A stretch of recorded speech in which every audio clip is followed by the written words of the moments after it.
presente trabajo vamos a hablar sobre la nutrición materna y el desarrollo fetal. Comenzaremos con una breve introducción. Luego pasaremos a hablar sobre los factores que determinan el crecimiento fetal, tomando en consideración los determinantes del crecimiento intrauterino, los determinantes maternos y la nutrición fetal como tal. Hablaremos también sobre el crecimiento intrauterino retardado, la restricción del crecimiento intrauterino, ya sea por la malnutrición, por la sobrenutrición, por los problemas asociados como tal a la restricción del crecimiento intrauterino, su bioquímica, los papeles del óxido nítrico y poliaminas. Finalmente, concluiremos con la programación fetal enfocada a la nutrición. El principal factor para el desarrollo, el crecimiento y la salud del feto es la nutrición. En las últimas décadas se ha podido clarificar algunos aspectos relacionados con los suplementos de aquellos nutrientes esenciales para el feto, gracias a que se ha hecho posible la obtención de muestras sanguíneas fetales. A diferencia de los adultos, el feto no elige qué comer, sino que todos los nutrientes deben ser suministrados directamente por la madre a través del cordón umbilical. En este proceso, la placenta juega un papel sumamente importante, que posteriormente veremos. Por otra parte, se ha encontrado que tanto los nutrientes como las hormonas pueden alterar la expresión genética. Dependiendo de qué genes afecte, puede tener consecuencias posteriores en el adulto. Entonces, podemos decir que el desarrollo fetal depende del crecimiento intrauterino, de la nutrición y el metabolismo materno, de la nutrición y el metabolismo placentario y del ambiente endocrino en el cual se encuentra. Entre los determinantes del crecimiento intrauterino encontramos a la herencia genética. La herencia genética es un determinante directo. Dentro de los genes que heredamos de nuestros padres hay unos denominados genes imprinted, que juegan un papel fundamental en el crecimiento y desarrollo de la placenta y el feto, así como también en la proliferación y diferenciación celular, algunos procesos neuronales y el cáncer. Estos genes difieren de lo esperado en la herencia mendeliana, ya que al ser monoalélicos dependen del sexo del padre que lo transmite. Los genes imprinted son una característica de los mamíferos. Un desequilibrio en estos genes puede ser crítico en el desarrollo. Un ejemplo de esto es el síndrome de Russell, donde los niños nacen desnutridos, con diferencia entre las longitudes de extremidades y con enanismo. Todo esto producto del desequilibrio genético. Estudios han demostrado que los productos de los genes heredados por el padre generan desarrollo extraembrionario únicamente, es decir, la expresión de genes específicos del genoma paterno es crucial para el desarrollo placentario, mientras que los productos de los genes heredados de la madre generan placentas poco desarrolladas, pero embriones visibles, lo que indica que los genes maternos son necesarios para el desarrollo en sí del embrión. Con estos estudios, Moore y Hein en 1991 desarrollaron la siguiente hipótesis. El padre tiende a favorecer el tamaño de la prole sin tener en cuenta los recursos maternos, y la madre responde de igual forma a la demanda nutricional del feto, pero sin comprometer sus futuros embarazos. De esta forma, se dice que los genes paternos son promotores, mientras que los maternos son supresores. Por lo tanto, el crecimiento fetal es el resultado del equilibrio entre estas dos estrategias basadas en la expresión de los genes monolépticos. Las hormonas son otros dominantes del crecimiento intrauterino. Las principales hormonas involucradas se producen de la planta. Estas son tanto uterinos como extrauterinos, y se han demostrado que a pesar de no ser un órgano dependiente de los sistemas maternos, puede estar regulado por los ejes hipotálamo pituitario adrenal y el eje hipotalámico pituitario gonadal, teniendo cada célula planetaria una función endocrinológica diferente que varía no solo de célula a célula, sino en los estados de la gestación. En la placenta, el citotrofoblasto velloso se encarga de la producción de factores reguladores, mientras que el citotrofoblasto produce péptidos comunes y hormonas tiroideas, y se observa que en los inicios del embarazo, factores como el factor de crecimiento epidérmico incrementan, mientras que en estados más avanzados aumentan sustancias como el lactógeno placentario humano. Entre otras hormonas se encuentra el factor de crecimiento del tipo insulina, que está involucrado en el crecimiento fetal, en la proliferación y diferenciación celular, en la síntesis de DNA, en la toma de glucosa y aminoácidos y en la ruptura proteica. La hormona del crecimiento placentario es secretada por el citotrofolasto.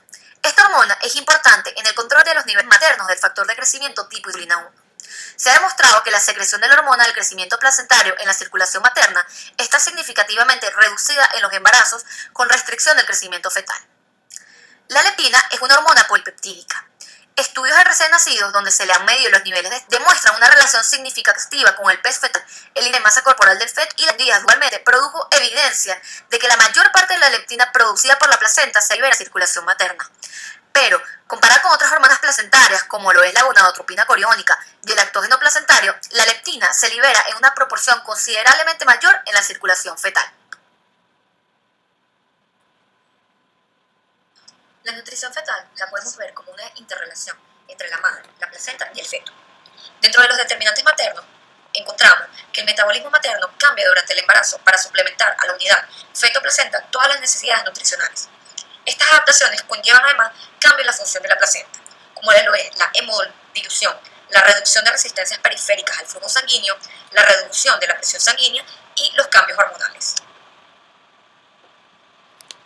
El comienzo del embarazo se caracteriza por almacenar sustancias, principalmente en el tejido adiposo. Esto se logra a través de la hiperfagia materna, que, junto con los cambios endocrinos, permite un aumento del peso corporal materno neto. Este es el periodo en el cual el feto es muy pequeño, pero desarrolla sus órganos y la calidad de los sustratos obtenidos en la circulación materna prevalece sobre la cantidad. Durante la segunda parte de la gestación, el feto crece a una tasa exponencial y completa las estructuras del sistema importante, como el sistema nervioso central. Las necesidades nutricionales aumentan en el feto. La madre adapta su metabolismo para contrarrestar estas pérdidas nutritivas. ¿Cómo lo hace? Bueno, todo lo almacenado al principio del embarazo se moviliza con este objetivo, persiste en la circulación por periodos más largos de tiempo y logra un metabolismo más rápido para facilitar así el paso transplacentario. En este proceso hay un marcado aumento del glicerol en sangre, de ácidos grasos y de cetoácidos. En cuanto a la función de la placenta, vemos que tiene influencia tanto endocrina como metabólica. Su rol es activo y cambia durante el embarazo. En cuanto a su función metabólica, los nutrientes son transferidos de la madre al feto por medio de transportadores que se encuentran en las microvellosidades del trofoblasto. Además, se ha demostrado que la placenta tiene su propio metabolismo. Por ello, a pesar de que las concentraciones maternas de glucosa, aminoácidos y ácidos grasos son determinantes, es la placenta quien realmente determina la composición de la dieta fetal. Para el paso de la glucosa se han distinguido 6 transportadores en el trofoblasto. Dentro de los más resaltantes se encuentran GLUT1 y GLUT3. GLUT1 transporta la glucosa desde la membrana materna al sincitio trofoblasto, mientras que GLUT3 transporta desde la placenta hacia el feto. En embarazos normales, la concentración de glucosa fetal es estrictamente dependiente de las concentraciones maternas y el tiempo de gestación. Los transportadores de aminoácidos son complejos proteicos que se encuentran dentro de la membrana plasmática materna y fetal. Estos transportadores los podemos dividir en 3 sistemas. El sistema A, que es dependiente de sodio, transporta aminoácidos neutrales como lo son la alanina, la serina, la prolina y la glicina, y está alterado en mujeres obesas. El sistema L, que es un sistema independiente de sodio, transporta aminoácidos ramificados y aromáticos. Por último, tenemos un sistema Y+, que es un sistema dependiente de sodio y que transporta únicamente el aminoácido lisina. Los ácidos grasos son sustancias fundamentales en la formación de membranas, por lo que ayudan en un correcto desarrollo fetal. A pesar que los ácidos grasos pueden difundir libremente a través de las capas lipídicas, la placenta transporta preferiblemente ácidos grasos poliinsaturados de cadena larga. Por lo tanto, la placenta juega un rol importante en el suministro de estos. Se han identificado varias proteínas por parte de la madre para facilitar el traspaso. Por ejemplo, la proteína ligante de ácidos grasos de la membrana plasmática, la translocasa de ácidos grasos, la proteína transportadora de ácidos grasos y la familia de proteínas ligadas de ácidos grasos citoplasmáticos. Todos ellos mencionados en la animación. Estas proteínas permiten un flujo bidireccional de ácidos grasos dentro y fuera de las células. La placenta también podría participar en lo que es la elaboración, elongación y desaturación de ácidos grasos, ya que el perfil de ácidos grasos en la sangre fetal es diferente al de la sangre materna, con cantidades proporcionalmente mayores de ácidos grasos poliinsaturados de cadena larga en el plasma fetal. Durante el presente seminario hemos mencionado los distintos nutrientes que son esenciales para el feto, como son la glucosa, los aminoácidos, los ácidos grasos y los micronutrientes. Este último todavía no lo hemos tratado. Con respecto a la glucosa, aún no se ha demostrado que ocurra gluconogénesis en la unidad feto-placenta, inclusive en aquellos fetos de crecimiento restringido. Un estudio realizado por Marconi y colaboradores en 1996 reveló que en los embarazos humanos la concentración fetal de glucosa disminuye durante la segunda mitad de la gestación, dependiendo de la concentración de glucosa materna y la edad gestacional. Además, las concentraciones fetales siempre van a ser inferiores a las maternas. Esto lo vamos a poder ver en el gráfico que tenemos a la derecha, donde representamos en el eje de las X el tiempo de gestación y en el eje de las Y la concentración de la glucosa, ya sea en la vena del cordón umbilical o en la arteria materna. En la figura A podemos ver que en la vena umbilical hay un decrecimiento significativo en la concentración de glucosa con el incremento de la gestación. En contraste, la concentración de la glucosa materna, medida en la arteria materna, fue independiente de la edad gestacional. Esto lo vemos en la figura B. Con respecto a la concentración de aminoácidos, estos son mayores en el feto que en la madre y no se han observado cambios significativos en la concentración de la mayor parte de los aminoácidos con el tiempo gestacional. Sería lógico pensar entonces que varios de los aminoácidos son producidos bien sea por la placenta o por el hígado fetal.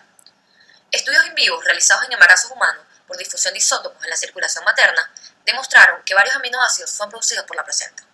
Con respecto a los ácidos grasos, tenemos que están determinados por la composición de la sangre materna y son necesarios tanto los ácidos grasos como sus derivados, por ejemplo, el ácido araquidónico y el ácido docosahexaenoico. El ácido docosahexaenoico es el principal ácido poliinsaturado del cerebro y la retina de los mamíferos. Constituye aproximadamente entre el 25 y el 50% del total de los ácidos grasos. La mayor parte se incorpora durante el crecimiento del cerebro, que empieza a las 26 semanas de gestación e impone alta demanda hasta los 2 años aproximadamente. La intensidad y duración de las demandas nutricionales de los componentes esenciales del cerebro, en particular los ácidos grasos poliinsaturados, durante este periodo es única en los primates en comparación con otros mamíferos, incluidas las pequeñas especies de laboratorio. El ácido alfa-linoleico puede ser alargado y desaturado en los animales adultos para producir ácido docosahexaenoico. Por otra parte, el ácido docosahexaenoico preformado está disponible en altas concentraciones en alimentos marinos y animales, pero efectivamente ausente en los animales terrestres y alimentos vegetales. La placenta es conocida por transportar ácidos grasos de la madre al feto y parece preferir el transporte de ácidos insaturados. Los datos recientes muestran que los lactantes prematuros humanos son capaces de alargar y desaturar ácidos alfa-linoleicos, así como ácidos linoleicos. Los datos que se muestran en la pantalla es un estudio realizado por Greiner y colaboradores en 1997. Ellos demostraron que la concentración de ácidos grasos saturados y monoinsaturados es idéntica para el plasma materno y fetal. Entre los ácidos poliinsaturados, la concentración del ácido linoleico en el plasma fetal es significativamente menor en comparación con el plasma materno. El ácido araquidónico en el plasma fetal es significativamente mayor que su concentración en el plasma materno.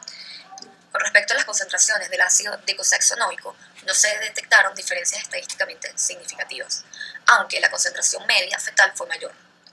En este mismo estudio, los autores encontraron que el ácido docosahexaenoico se movía en concentraciones crecientes desde el plasma materno al plasma fetal, hígado, cerebro y retina del feto, siendo el hígado y el cerebro los más significativos. En conclusión, este estudio muestra que el ácido alfa-linoleico y el ácido docosahexaenoico son transferidos al feto desde la madre y el ácido docosahexaenoico preformado se incorpora a los tejidos fetales al menos un orden de magnitud mayor que el ácido docosahexaenoico derivado del ácido alfa-linoleico. Por último tenemos a los micronutrientes que involucran a las vitaminas y los iones. Estos son esenciales en cada etapa del crecimiento y desarrollo fetal. Sin embargo, su estudio es complicado debido a las interacciones que existen entre ellos. En cuanto a los iones más importantes, tenemos el calcio, el hierro y el zinc.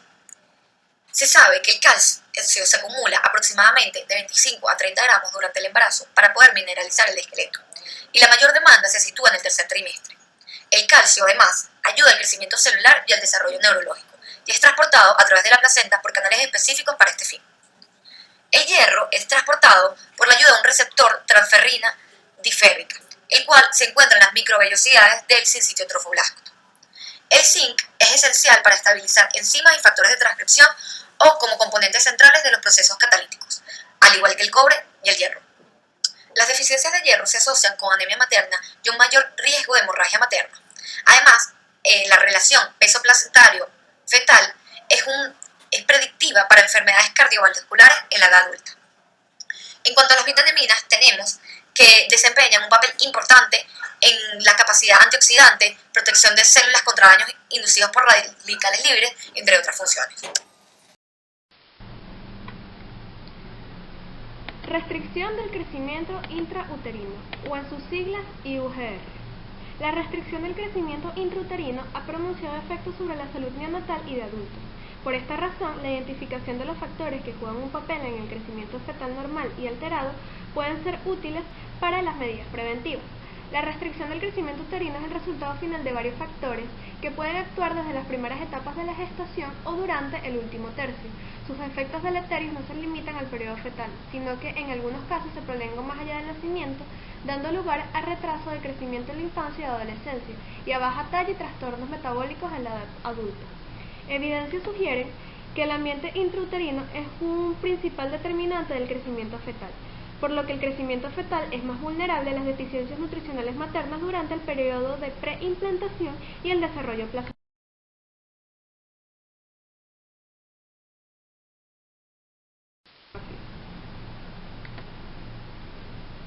Factores de desnutrición en embarazadas: ingesta baja o inadecuada de nutrientes, náuseas o vómitos severos, embarazo precoz e insuficiencia placentaria. En el caso del embarazo precoz, las adolescentes embarazadas están creciendo, por lo cual compiten con sus propios fetos por los nutrientes. Se ha determinado que el bajo peso al nacer y los partos prematuros y la mortalidad neonatal en los embarazos de adolescentes es casi 3 veces mayor que los embarazos de adultos. ¿Qué es la insuficiencia placentaria? La insuficiencia placentaria es la incapacidad de la placenta para proveer los nutrientes necesarios al bebé durante el embarazo, ya que la placenta no crece o no funciona adecuadamente.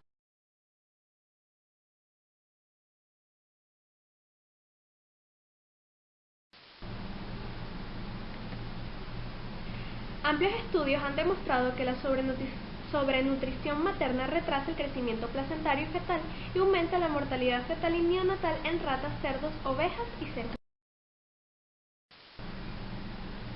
Existen diferentes mitos sobre el aumento de peso durante el embarazo. El mito 1 es que debo comer por 2 durante el embarazo, lo cual es falso, porque comer 2 veces representaría un aumento de peso excesivo. El mito 2 es: no importa lo que suba de peso durante el embarazo, me recupero cuando nazca el bebé. Esto también es falso, ya que es importante cuidar el aumento de peso en el embarazo. El aumento excesivo se relaciona con recién nacidos con mayor peso, parto prematuro, riesgo de perder al bebé y obesidad del niño en edades futuras. Y el tercer mito es: debo subir lo mismo que todas las mujeres de mi familia durante esta etapa. También es falso. Cada persona es diferente, requiere una asesoría personalizada por parte de un nutricionista o médico especializado para establecer metas en el aumento de peso durante esta etapa.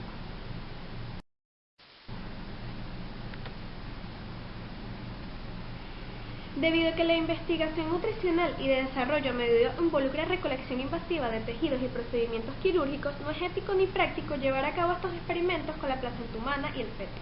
Por lo tanto, se usan modelos animales para estudiar el mecanismo de la restricción del crecimiento intrauterino y el desarrollo de medios terapéuticos. ¿Cuáles son las consecuencias de la restricción del crecimiento intrauterino? Mayor riesgo de padecer enfermedades neurológicas, trastornos respiratorios, intestinales y circulatorios, enfermedades metabólicas, endocrinas y cardiovasculares en la vida adulta, desprendimiento temprano de la placenta, placenta previa, corioangioma y placenta circumfleja.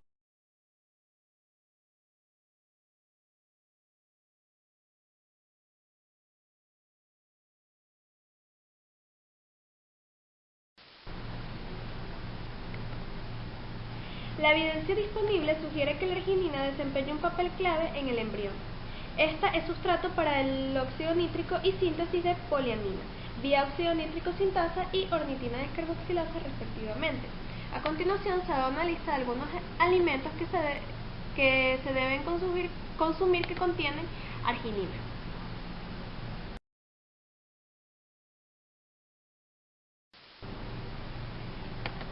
¿Cuál es el rol del óxido nítrico y las poliaminas en el desarrollo placentario y crecimiento fetal?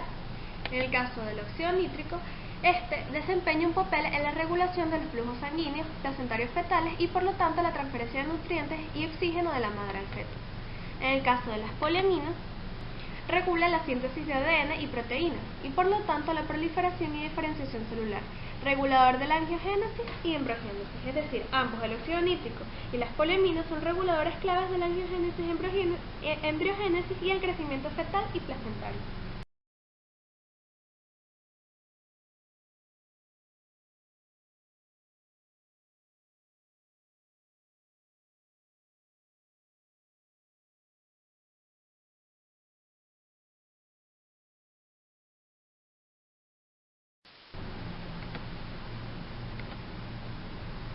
La inhibición de la síntesis de óxido nítrico por los inhibidores de la óxido nítrico sintasa en ratas o la ausencia de síntesis de óxido nítrico en ratones knockout para esta enzima dan como resultado la restricción de crecimiento uterino.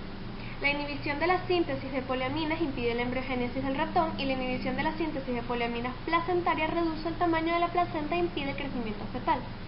La restricción del crecimiento intrauterino en los seres humanos se asocia con alteración de la síntesis de óxido nítrico de todo el cuerpo y con disminuciones en el transporte de arginina, la actividad de óxido nítrico sintasa y la síntesis de óxido nítrico en las células endoteliales de la vena umbilical.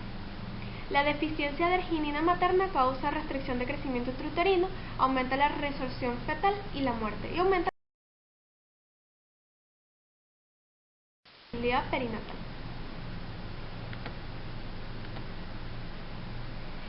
La abundancia inusual de los aminoácidos de la familia arginina en los fluidos fetales se asocia a las mayores tasas de óxido nítrico y síntesis en las placentas ovinas en la primera mitad de su embarazo, cuando su crecimiento es más rápido. Entre los días 28 y 78 de gestación disminuye la concentración de arginina, citrilinas y poliaminas en el plasma materno fetal y líquido delantoideo. La desnutrición materna y la hipercolesterolemia durante el embarazo tiene efectos sobre la síntesis de óxido nítrico y poliaminas. La alimentación de una dieta baja en proteínas a los cerdos gestantes disminuye la concentración de arginina en un 21 a 25% en plasma fetal, líquido delantoideo y placenta al día 60 de gestación. Además, las concentraciones de arginina y ornitina en el líquido delantoideo disminuyen en un 45% los cerdos hipercolesterolémicos en comparación con los cerdos normales al día 40 de gestación. Y las actividades de óxido nítrico sintasa placentaria es menor en cerdos deficientes de proteína.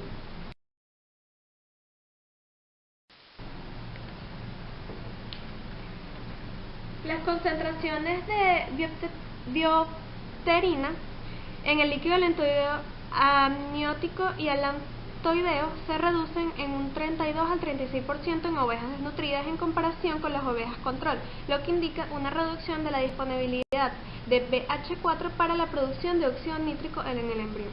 La biopterina es un indicador de síntesis de nuevo de BH4 y BH4 es un cofactor esencial para la óxido nítrico sintasa en plasma fetal.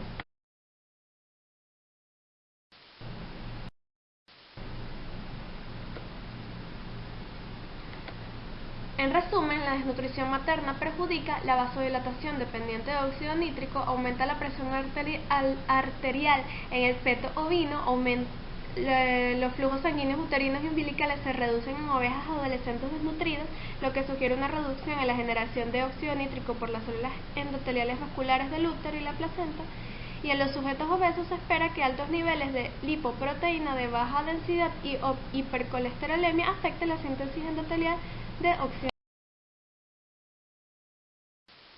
La nutrición materna no solo afectará el desarrollo del feto al determinar qué precursores podrá utilizar para desarrollar sus tejidos y órganos, sino que también podrá hacerlo de formas no tan evidentes que, sin embargo, pueden dejar una marca importante como una especie de memoria en el individuo que lo afecten a lo largo de toda su vida, pudiendo hacerlo susceptible a diferentes enfermedades.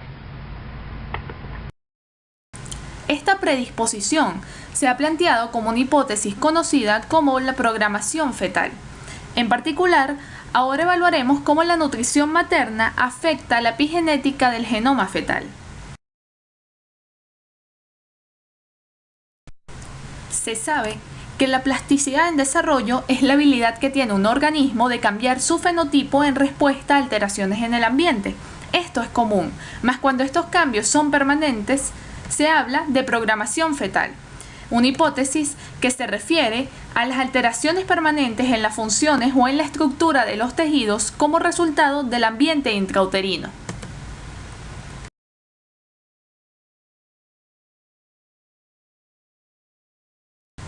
Esto puede ser ilustrado con experimentos como los de Gluckman y Hanson, que utilizando como modelo al campechano de la pradera, observaron que aquellos nacidos en el otoño tienen una capa de pelo más gruesa que aquellos nacidos en primavera. Esto en respuesta a señales derivadas de la madre del feto relacionadas con la duración del día. concluyen que una capa más gruesa es una respuesta programada, adaptativa, que ayuda al individuo a asegurar su supervivencia en los ambientes fríos que fueron predichos cuando estaba en el útero. Similarmente, en los humanos se ha visto que en los individuos malnutridos en etapas tempranas, como en su desarrollo fetal, que posteriormente son sobrenutridos, tienden a desarrollar obesidad, diabetes tipo 2 y enfermedades cardiovasculares. Se han planteado diversas hipótesis para explicar esto. Una de ellas, la hipótesis del fenotipo ahorrativo por Hales y Barker, establece que el crecimiento de algunos órganos, como el cerebro, ocurre a expensas de otros como las células beta pancreáticas. Otra hipótesis, como la del salvamento fetal, establece que el feto desarrolla en particular una resistencia periférica a la insulina que asegura el envío adecuado de glucosa a órganos como el cerebro, reduciéndolo de otros tejidos como el músculo esquelético.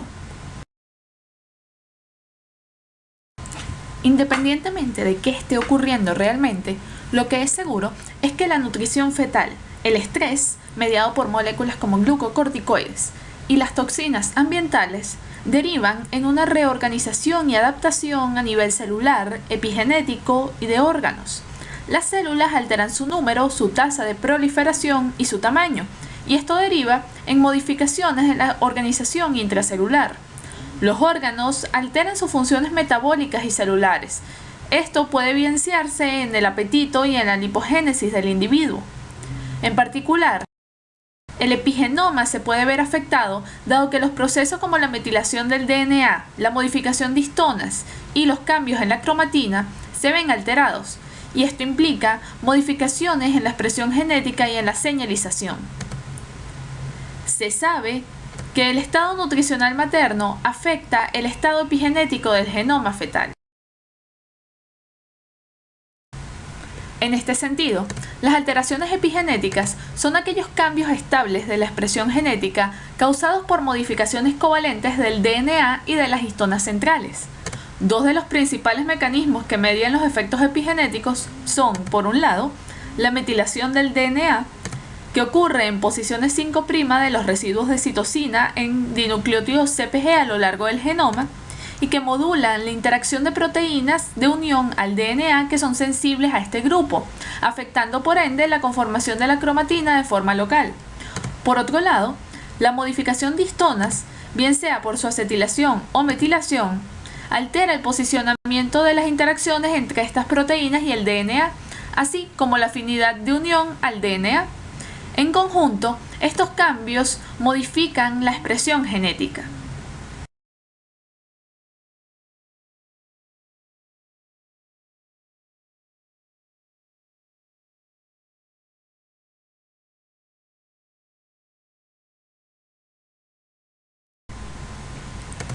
La metilación de DNA es un proceso conocido y es catalizado por DNA metiltransferasas utilizando a SAM como donante del grupo metil. Como puede observarse en la imagen, SAM se sintetiza desde la metionina con ATP por la metionina adenosiltransferasa.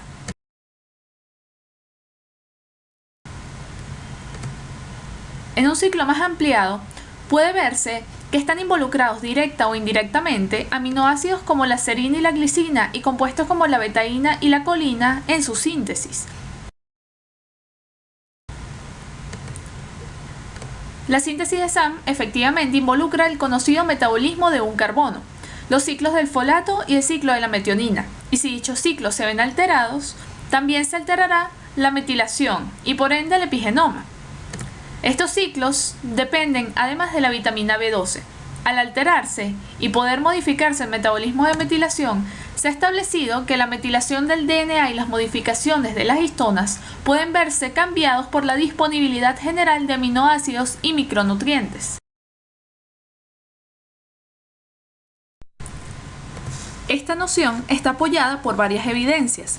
Por ejemplo, Doherty y colaboradores evaluaron el efecto del cultivo en la expresión de un gen, el gen H19, y determinaron el nivel de metilación utilizando embriones de ratones.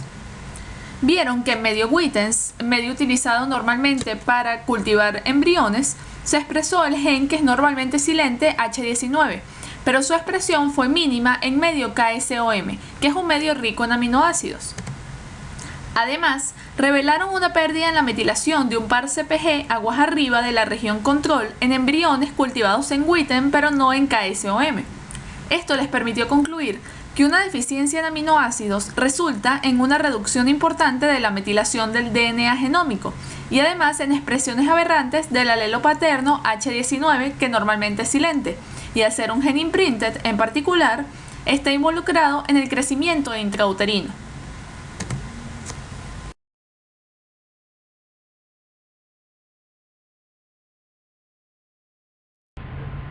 Por otra parte, Lillicrop y colaboradores evaluaron el efecto de una nutrición materna desbalanceada en la metilación y expresión del gen para el receptor de glucocorticoides y para el receptor PPAR.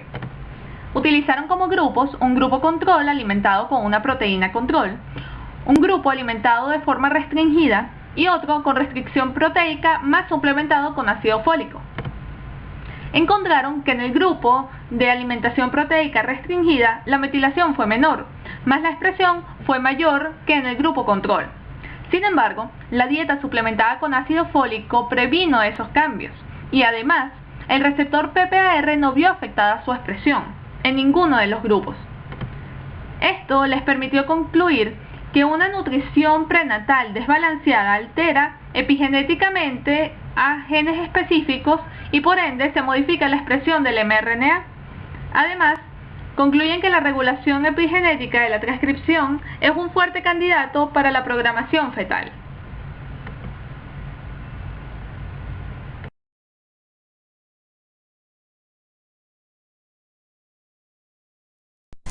Por otra parte, Pham y colaboradores decidieron determinar los efectos de la insuficiencia uteroplacental en la apoptosis y en la expresión de genes proapoptóticos.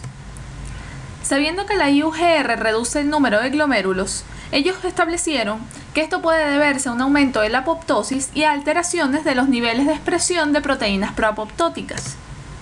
El gen P53 es un gen supresor tumoral que desempeña un papel importante en la apoptosis en el ciclo celular. Por ello, se indujo una IUGR asimétrica por ligación arterial bilateral en la rata embarazada. Obtienen una disminución de los glomérulos, un aumento de la actividad de caspasa 3 y un aumento del mRNA para P53 y VAX. La deficiencia uteroplacental además decrementó la metilación de uno de los promotores para P53. Esto les permite concluir que la insuficiencia uteroplacental altera la metilación CpG del DNA para P53, afecta además los niveles del mRNA de proteínas proapoptóticas y reduce el número de glomérulos en el riñón con IUGR. Además especulan que estos cambios contribuyen con enfermedades hepáticas en adultos.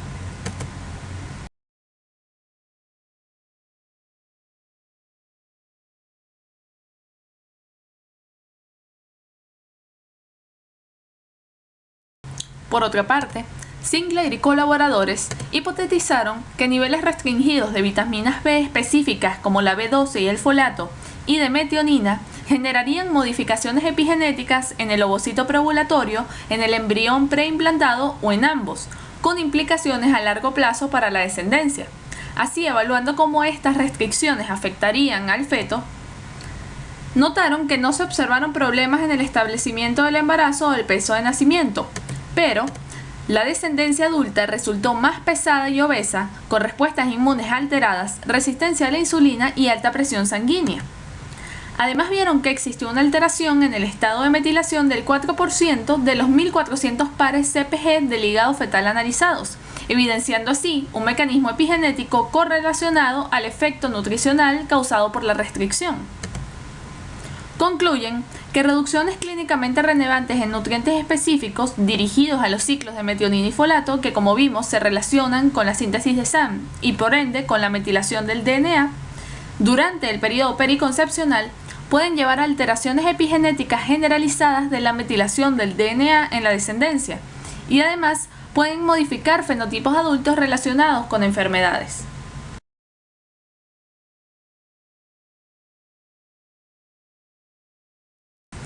Como vemos, la nutrición materna afecta el desarrollo del feto, tanto al determinar qué nutrientes va a obtener el feto accesibles para desarrollar sus tejidos y órganos, como de formas un poco más silentes, afectando el epigenoma, pero que pueden tener consecuencias a largo plazo para el individuo.